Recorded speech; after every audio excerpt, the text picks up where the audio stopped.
과연 우리가 좀 하나님의 자녀로서 본질을 좀 찾고 또 추구하고 또 누리면서 이렇게 살아가고 있는가 하는 이 점을 좀 확인했으면 하는 그런 그 마음이 간절합니다. 오늘 특별히 이 본문에 보면 12절, 13절에 자녀들아, 그 다음에 13절에 아비들아, 그 다음에 청년들아 이렇게 나옵니다. 그리고는 14절에 가서는 이제 이 세 단어가 그대로 반복되어 나오는데 이제 14절에 아이들아, 그 다음에는 이제 이 아비들아, 그 다음에 맨 마지막에는 청년들아 이렇게 나옵니다.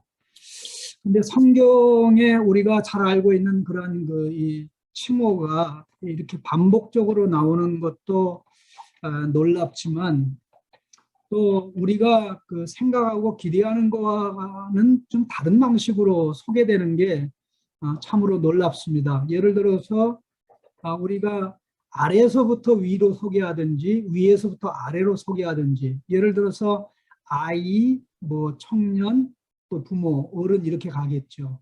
그러면 위에서부터 소개하면 이제 어른, 뭐 그다음에 이제 또 청년, 맨 밑에 아이가 되겠죠. 근데 이러한 그 순서를 완전히 무시하고 아이 그 중간에 아비가 들어가고 그리고 이제 맨 마지막에 청년이 들어간 것을 우리가 좀 주목을 할 필요가 있고요. 그 다음에 또 하나는 이 아이와 관련해서 자녀와 관련해서 말하는 내용이 다르고 아비와 관련해서 말하는 내용이 다르고 청년과 관련해서 말하는 내용이 다 다릅니다. 이제 그렇게 보면 겉으로 볼 때는 우리가 참 이해하기가 아주 쉬운 그런 건데요. 예를 들어서 뭐 건강한 가정에는 이 세 그룹이 다 있죠.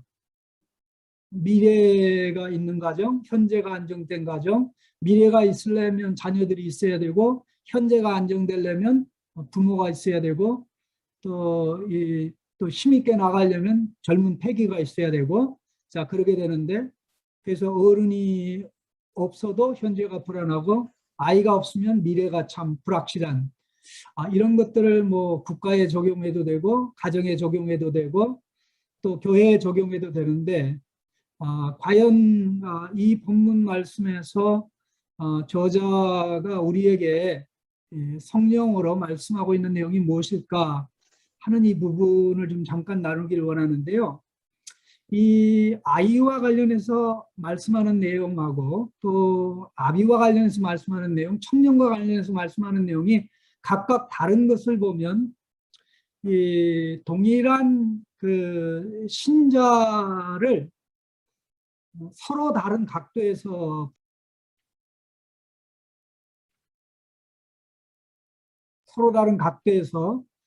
보는 것이 가장 정확한 예가 아니겠는가 하는 그런 생각이 듭니다. 제일 먼저 특별히 그 자녀, 12절에는 자녀, 뭐 14절에는 아이로 나와 있는데 거기에 대해서 언급하는 중대한 내용이 있습니다. 그게 하나는 죄용서 12절에 자녀들아 내가 너에게 쓰는 것은 너희 죄가 그의 이름으로 말미암아 물론 이름 때문이란 뜻이죠. 사함을 받았다. 죄용서를 언급하고 그리고 14절 상반절에서는 아이들아 내가 너희에게 쓴 것은 너희가 아버지를 알았으며 두 가지만 얘기하고 있습니다. 하나는 죄용서와 죄 용서하신 분이 바로 우리를 하나님의 자녀로 삼았다는 거죠. 그렇다면 이 말씀을 통해서 우리에게 가르쳐주는 굉장히 중요한 이야기는 이 자녀라는 용어와 아버지라는 용어가 연결이 되어 있다는 것이죠. 하나님은 예수님 때문에 우리의 죄를 용서하신 것으로 끝난 것이 아니고 더 나아가서 우리를 하나님의 아들, 딸로 입양해 주셨다는 것을 우리가 좀 깊이 생각해 볼 필요가 있는데요. 사실 우리는 대부분의 경우에 그 재용서 받은 것만 놓고 생각하는 경우가 굉장히 많습니다. 뭐 그것도 대단한 거죠. 왜냐하면 재용서를 받지 못하면 뭐 지옥의 형벌을 피할 길이 영원히 없습니다. 어떤 방법으로도 죄와 정죄와 사망의 그 심판을 피할 길이 없는 상황이기 때문에 그 자체만으로도 정말 어마어마한 은혜인데, 만일 하나님께서 우리에게 예수님 때문에 베풀어 주신 은혜가 단지 죄 용서해 주는 것으로 끝나고 거기서 멈춘다 그러면 어떤 일이 벌어질까? 분명한 거 하나 있습니다. 지옥은 안 갑니다. 지옥은 갈 수가 없어요. 그런데 천당 가는 거, 또 그 이후에 새하늘과 새 땅에 들어가는 거는 보장이 안 돼요.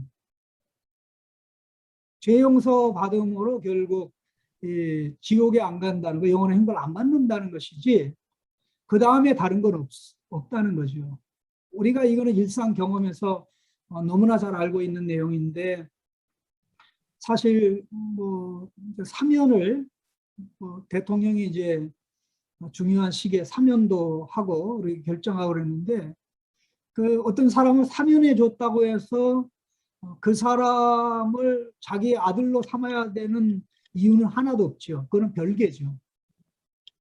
그런데 예수 그리스도의 은혜가 너무나 위대하고 놀라운 것은 우리를 죄 용서함으로 끝나는 것이 아니라 복음의 말씀으로 우리를 예수 생명 가진 자로 중생시켜서 우리가 본심으로 예수를 믿게 하고, 예수를 믿을 때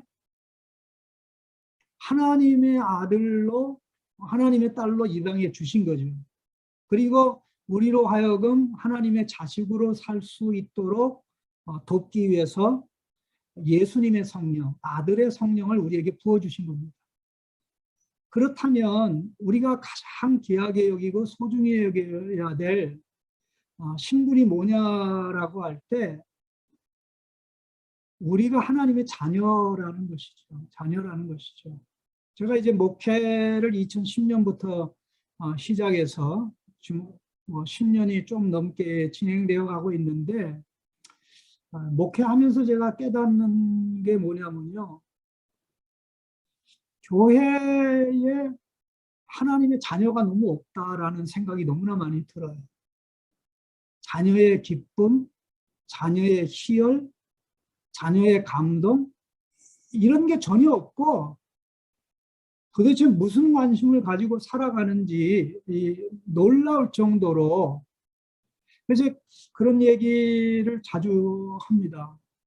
이 땅의 사람들 가운데 기도할 때마다 하나님을 아버지라고 부른 예수님, 또 예수님만큼 하나님의 아들로서 아버지를 누리고 아버지를 알고 그 아버지의 모습을 가지고 살아간 사실 존재가 없다는 거죠. 우리에게 예수님이 물론 기도를 가르쳐 줬습니다만, 사실 기도라는 게 자식이 아버지에게 자식으로 살 수 있게 해달라고, 아버지의 뜻을 받들어서 자식으로 살아갈 수 있게 해달라고 기도하는 것이 굉장히 중요한 핵심이거든요.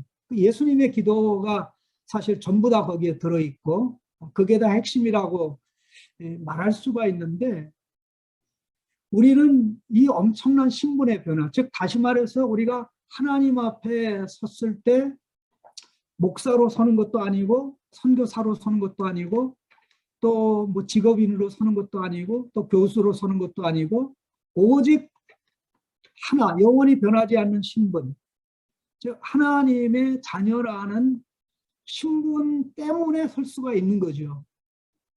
아무리 뭐 이런 거 저런 거 내세울 거 자랑할 게 있어도 사실 우리가 자녀가 아니라면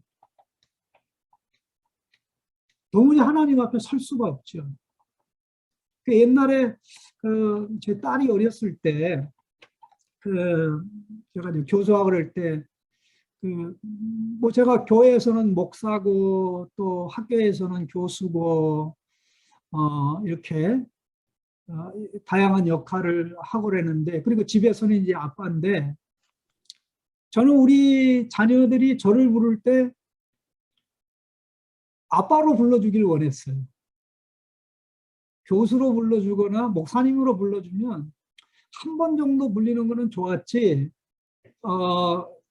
계속 뭐 목사님으로 부르거나 또 교수님으로 부르고 그러면 굉장히 기분이 나빴어요. 그 이유는 뭐냐면, 내가 부모로서 가정에서의 관계는 부모 자식의 관계인데, 제가 얼마나 나를 인정하지 않으면 아빠라고 안 하고 그러는가 하는 그 생각을 해봤는데요.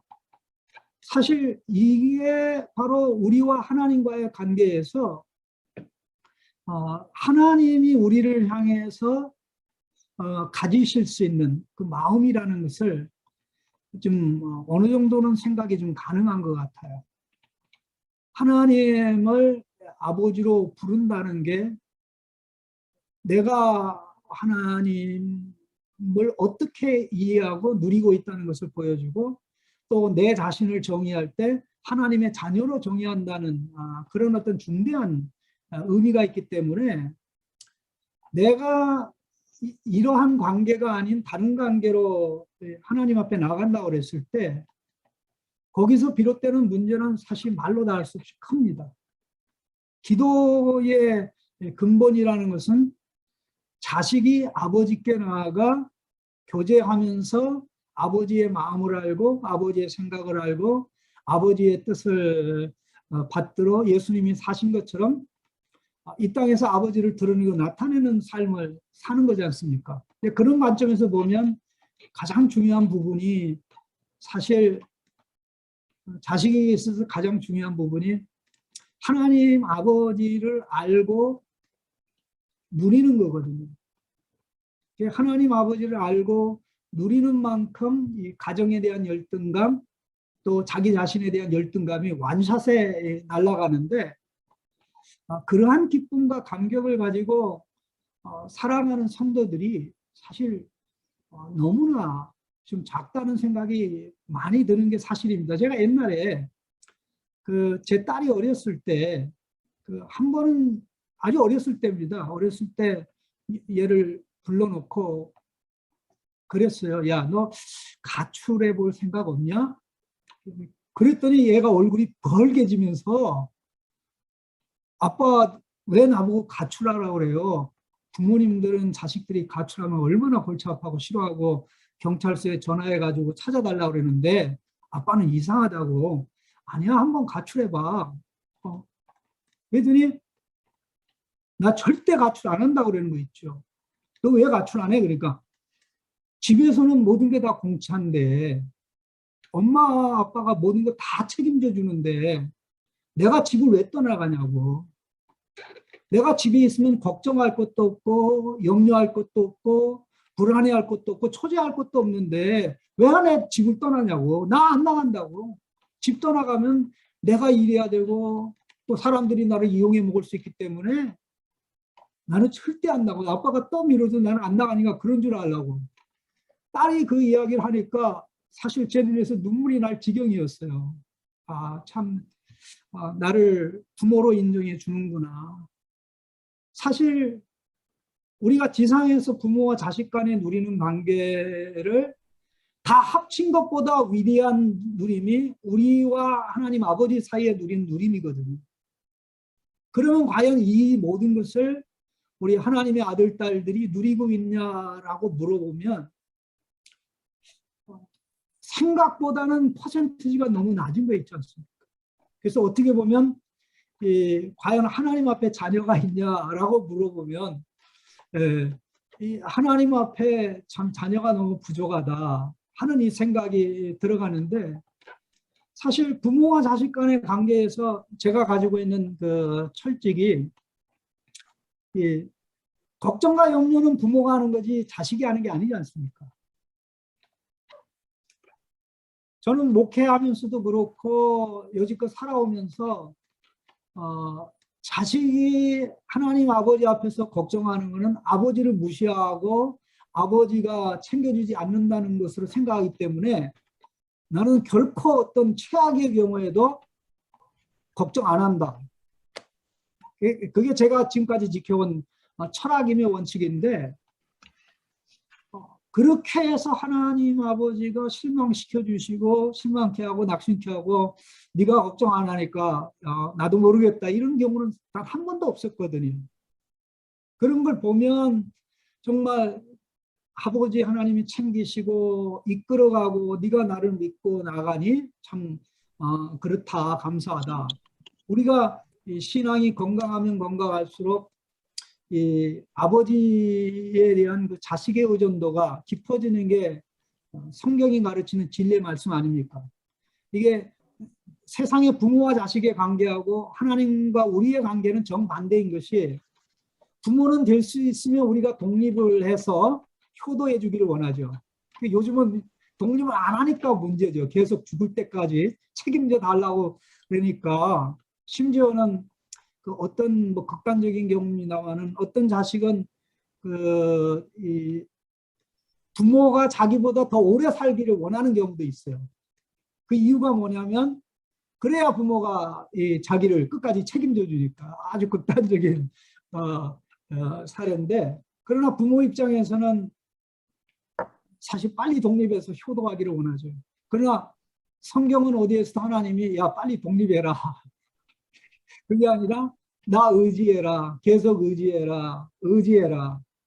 사실 오늘 본문에도 그런 뉘앙스가 나오는데 그 12절에 자녀들아라는 표현하고 14절에 아이들아, 사실 거의 비슷한 단어지만은 자녀들은 좀 더 성장했고 아이는 좀 더 밑에 나이죠. 그러니까 시간이 가면 갈수록 하나님에 대한 의존도, 하나님을 의지하고 바라보고 하나님에게 속삭이는 모든 아쉬운 소리는 하나님께만 하는 이 모습.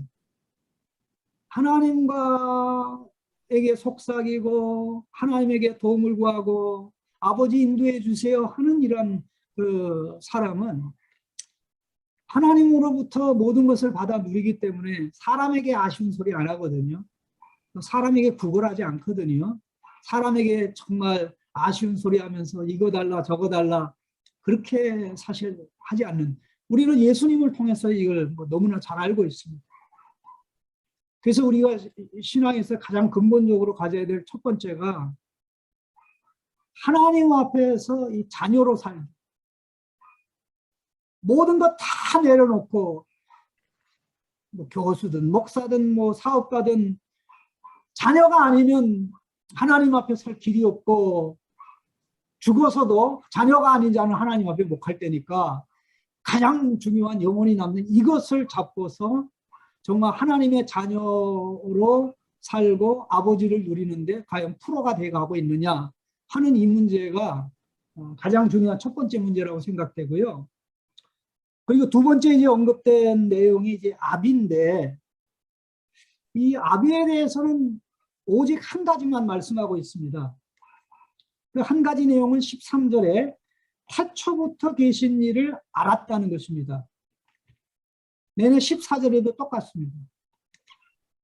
그러면 여기 태초부터 계신 이를 알았다고 할 때 여기에 태초부터 계신 이는 그 1장 1절에 요한일서 1장 1절하고 요한복음 그 1장에 소개된 태초부터 하나님 아버지와 함께 계셨던 말씀 하나님을 가르치거든요. 그렇다면 말씀 하나님이신 예수 그리스도를 알고, 이게 알미 과거의 시작에서 지금 현재 진행되고 있고 또 앞으로도 계속 갈 걸 얘기하는 거거든요. 그렇다면 예수님과의 그 사귐이 시작이 돼서 사귐이 이렇게 진행되어 가는 가운데 그 결과 형성되고 빚어지는 것이 아비의 모습이라는 겁니다. 그러니까는 하나님의 자녀인 우리가 예수 그리스도를 알고 사귀고 누리면서 예수님이 보여준, 예수님이 드러내고 나타난 하나님 아버지의 모습을 가지는 것이죠. 자, 이 부분이 굉장히 중요한데요. 과연 우리가 예수님을 얼마나 알고 누리고 있는가라고 물어보면 너무나 그 예수님 누림이 정체되어 있지 않은가 하는 그런 생각을 하지 않을 수가 없는데, 사실 요한일서에 보면 그 예수님을 누림에 대해서 몇 가지 단계로 이야기하는데, 우리 그 1장 2절 3절 말씀에 보면 특별히 1절에도 보면 우리가 들은 바요 눈으로 본 바요 자세히 보고 손으로 만진 바라, 듣고 보고 자세히 보고 손으로 만졌다. 자, 이 듣는 데서부터 시작해서 만지는 거로 나가는데, 이게 점점 더 이 체험이 심화가 되죠. 아마 우리 자매분들이 이런 건 더 잘 알 것 같은데, 뭐 이렇게 쇼핑몰 같은 데 가면 일단 보잖아요. 보다가 눈에 탁 들어오면 자세히 보잖아요. 또 자세히 보고 멈추는 게 아니라 또 만져봐야 되잖아요. 또 만져보는 거는 안 되죠. 또 입어봐야죠. 그렇게 나가는데, 그 예수님을 알고 예수님에 대해서 들으면 또 듣고 싶고, 보면 또 보고 싶고, 주목하고 싶고, 그리고 마침내 만지고 싶은, 우리 뭐 그런 얘기 하지 않습니까? 그 요즘은 다들 뭐 결혼을 늦게 한다기보다는 뭐 오래 사니까 늦게 하는 것도 아니죠. 사실 정상적으로 하는 건데, 어떤 그 좀 사귈 만한 사람을 소개를 딱 받았는데, 딱 한 번 만나보고, 나 그 사람 만났는데 참 좋다고, 한 번으로 사귐이 됐다고, 이렇게 된다면 아주 분명하고 확실한 결론이 있습니다. 절대 결혼은 안 된다는 거죠. 한 번 만나봤는데 또 만나보고 싶고, 그 두 번 만났는데 또 만나서 사귀어보고 싶고, 또 세 번, 네 번, 다섯 번 해도 가면 갈수록 점점 더 깊어지는, 바로 이러한 암과 사귐의 대상이 되는 유일한 분이 예수 그리스도죠. 그럼 예수 그리스도를 알면 알수록 예수님이 이 땅에서 보여주신 아버지의 모습을 우리가 닮아가게 됩니다. 예수님을 닮으면 예수님이 보여주신 아버지의 모습이 우리 속에 형성되는 거죠. 자, 그럼 어떻게 됩니까? 아버지를 드러내고, 아버지를 나타내고, 아버지의 일을 하고, 아버지처럼 책임지고, 문제를 해결하고, 수고하고 애를 써서 그 모든 혜택을 입혀주는. 자, 그렇다면 이 아비는 어떤 모습일까요? 결국 예수님이 세상에서 우리를 대할 때 우리를 아버지의 마음으로 보여준 그 모습이죠. 그렇다면 우리는 하나님 앞에서는 자녀로 서는 거고, 사람 앞에서는 예수님을 알고 사귀고 닮은 결과 예수님의 모습으로 사람을 대할 때 그 모습은 베푸는 아비의 모습이죠. 책임지는 모습이죠. 아이가 아니라, 달라는 아이가 아니라 주지 못해 안다라는, 문제가 일어나면 책임을 나에게 돌리고, 문제가 일어나면 해결책이 무엇이 있는가 해결책을 찾고, 예수님이 아버지의 마음을 가지고 가서 우리의 모든 문제를 해결하듯이, 그러니까 하나님 앞에서는 자녀고, 또 예수님과의 깊은 사귐을 통해서 빚어지고 형성되면 결국 예수님의 삶이 우리의 삶이 되는 거죠. 그러니까 예수님이 보여준 모습이 드러나서, 예수님이 드러남으로 하나님 아버지가 드러나고 나타나는 이 모습이야말로 하나님께서 우리를 예수님 때문에, 예수님이 하신 일에 근거해서 우리를 아들로 딸로 삼으신 목적이 이루어져가는 굉장히 중요한 부분이죠. 자, 그렇다면 사실 요한일서에 보면 참 재미난 게, 교회의 문제는 예수님을 잘못 아는 데서부터 출발합니다. 그래서 맨 마지막에는 뭐 교회가 분열이 되죠. 그리고는 그들이 믿는 예수님이 성경의 예수님이 아니라 자기들의 사상과 주장에 따라 새로 만들어낸 예수님이 되죠. 그래서 요한일서 맨 마지막 그 5장 마지막 절에 가면 자녀들아 우상을 멀리하라 그런 말씀으로 끝납니다. 자녀들아 우상을 멀리하라. 그런데 요한일서에서 우상에 대해서 단 한 번도 얘기한 적이 없거든요. 근데 우상을 멀리하라는데 그냥 우상이 아니라 그 우상입니다. 그 우상. 예수 우상이죠. 예수 우상. 예수 우상. 예수님을 자기 마음대로 만들어서 예수님 이런 분이야. 예수님은 신이지 사람은 아니야. 또 현대 사람들은 예수님은 사람이지 신이 아니야. 이게 다 예수 우상이거든요. 시대마다 다 다르게 나타나는데 성경이 가르쳐주고 보여주고 교훈하는 대로 그것을 받아들이고 누리고 체험해서 그 예수님으로 빚어져가는 모습이 사실 아버지의 모습이라는 거죠. 그렇다면 교회도 그렇고 사회도 우리 이런 결론을 좀 내릴 수 있지 않을까 생각하는데 하나님 앞에 자식 없고 이 세상에 어른 없다. 참 안타까운 일이 아닐 수 없는 그런 상황인데요. 그래서 저는 이것 때문에 굉장히 많이 고민하고 있고요. 그리고 이제 세 번째 마지막은 청년에 관한 이야기인데 전투적인 이미지입니다. 전투적인 이미지. 그래서 13절에 청년들아 내가 너희에게 쓰는 것은 너희가 악한 자를 이겼다. 신나는 거죠. 악한 자, 이 사탄을 얘기하는 것 아닙니까? 주기도문에도 나오는 악에서 구원하소서. 이게 원래 거기 앞에 관사가 붙어 그 악한 자에게서 구원하십시오. 마귀의 존재를 믿지 않으려고 하는 사람은 자꾸만 추상적인 악으로 생각하는데 참 어리석은 일이 아닐 수 없죠.